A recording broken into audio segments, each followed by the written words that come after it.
Serang diislami, semua ada di sini.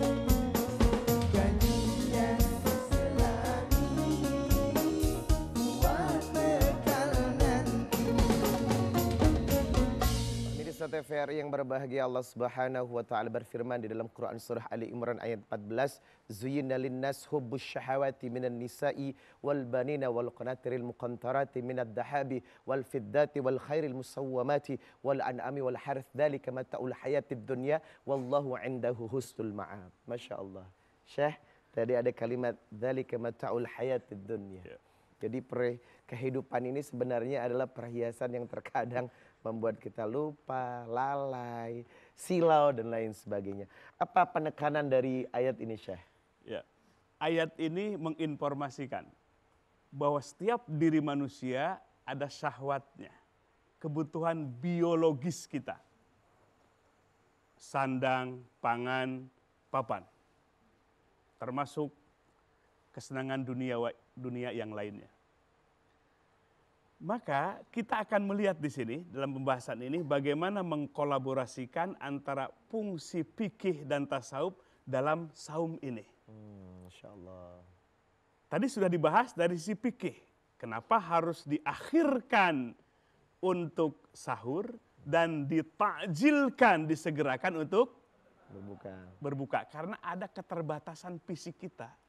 Kalau lama-lama panjangnya, periodenya, maka akan merusak. Menzolimi ya? Menzolimi.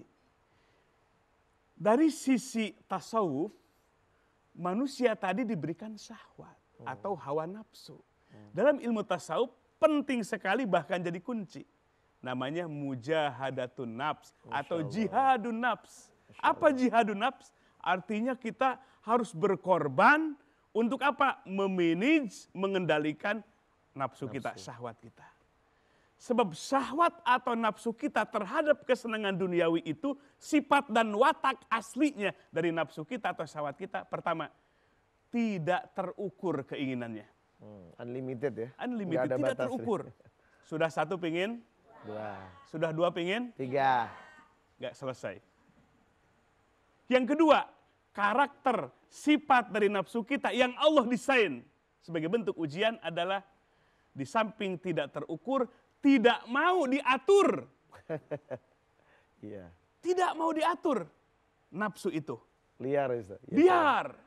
Maka oleh sebab itu dalam ilmu tasawuf yang diajarkan oleh Nabi wajib mujahadatun nafs atau jihadun nafs. Nafsu kita, syahwat kita harus dimanage.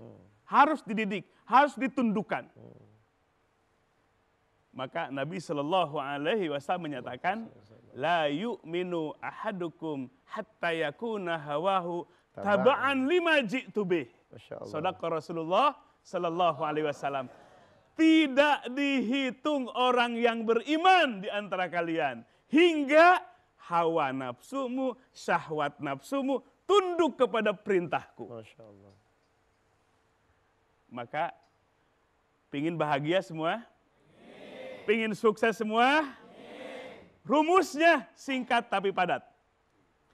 Kalau pingin bahagia, sukses hakiki dunia dan akhirat, jadikan hati kita sebagai raja. Jadikan nafsu kita, syahwat kita sebagai tawanannya.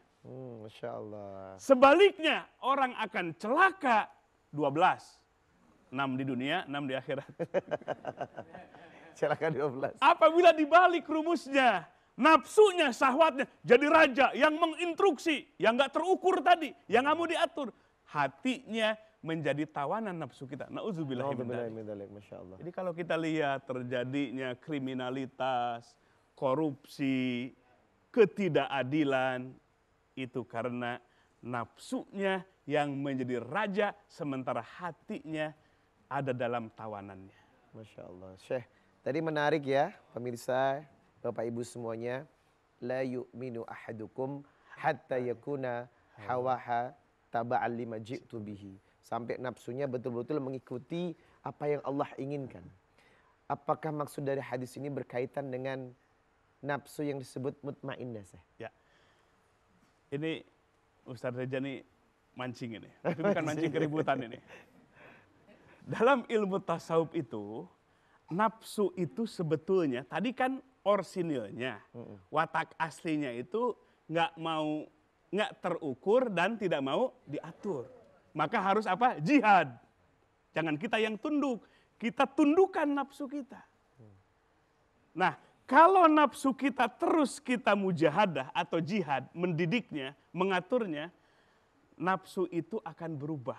Insya Allah. Dari nafsu ammaroh yang memerintahkan kepada keburukan yang tidak terukur tadi, maka naik menjadi nafsu lawamah. Mulai ada penyesalan ketika berbuat dosa. Kalau masih nafsu ammaroh, jahat itu malah jadi kesombongan. Orang sombong dengan jahatnya, ada orang yang sombong dengan dosanya. Yeah. Itu nafsu ammarah. Kalau mujahadah atau jihad naik menjadi nafsunya lawamah. Ada nyesel kalau dosa. Suka nyesel nggak? Suka nyesel nggak? Diulang lagi nggak? Kalau nyesel jangan diulang lagi. Jadi kalau sudah ada menyesal itu tanda-tanda baik ya? Naik artinya nafsunya dari ammaroh ke lawamah. Oke. Nah, contoh gini nih, analognya. Ada yang sanggup nangkap harimau nggak di hutan?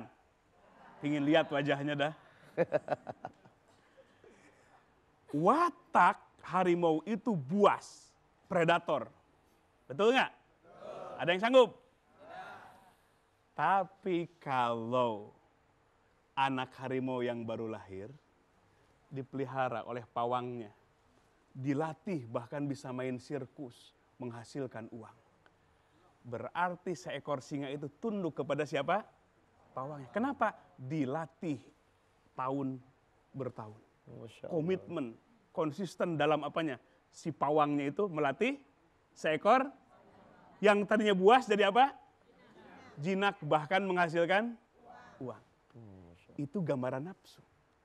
Allah ciptakan aslinya buas. Tidak mau diatur, tidak terukur. Tapi kalau kita jihadun nafsi, terus melatihnya seperti si singa tadi. Tunduk kepada pawangnya, menghasilkan keuntungan. Kalau nafsu kita dilatih terus akan tunduk kepada Allah dan Rasulnya. Sehingga nafsu itu naik dari ammaroh ke lawamah, lawamah mulhimah, mutmainnah. Masya Allah. Mutmainnah ini udah tenang. Walaupun uang sedikit di dompet, tapi bukan di rekening banyak. Tetapi dengan mengingat Allah, tenang hatinya. Jadi tenang hatinya itu bukan karena banyak uang, tapi karena hatinya tersambung dengan Allah.